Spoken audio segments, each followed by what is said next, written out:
বঙ্গোপসাগর সৃষ্ট লঘুচাপটি ঘূর্ণিঝড় রুমেলে রূপ নেওয়ার প্রভাব শুরু করেছে বরগুনার পাথরঘাটায়। আজ শনিবার সকাল থেকে আকাশ মেঘলা ছিল ও ভ্যাপসা গরম পড়তেছিল। হঠাৎ করে আছড়ের পর থেকে দমকা হাওয়া শুরু হয় উপকূলীয় বরগুনার পাথরঘাটায়। এরপর থেকেই আতঙ্ক বাড়তে শুরু করে উপকূলীয় এলাকার মানুষের। জানা যায় 2007 সালে সিডর আইলার পর সবচেয়ে বড় ঘূর্ণিঝড় হতে যাচ্ছে এই ঘূর্ণিঝড় রিমেল।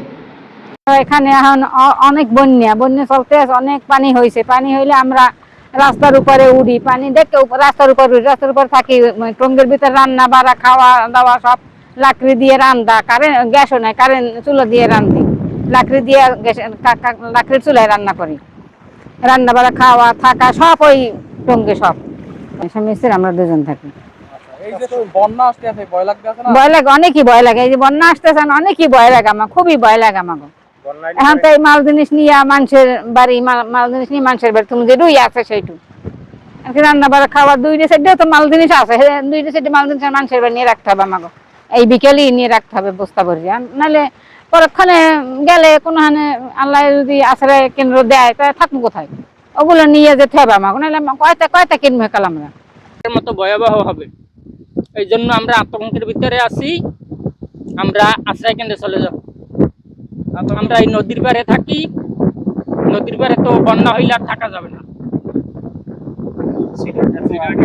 আমরা ক্ষতিগ্রস্ত হয়েছি, ঘরের দরজা ভাঙিয়ে গেছে।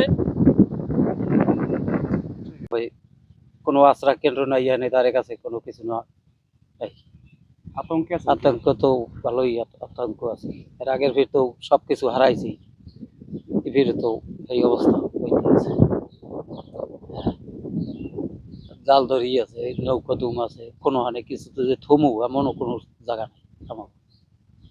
আমরা এই অবস্থায় আছি। ওই যে নৌকা টৌকা ওই সব থই দিয়েছি, ওই তো আরে কোথায় নিমু কি হরমু, বন্যার পর থাহে না থাহে কইতে পারি না, আল্লাহ জানে। যে কোনো আশ্রয় কেন্দ্র নাই যে জায়গায় নিয়ে রাখবো আমরা।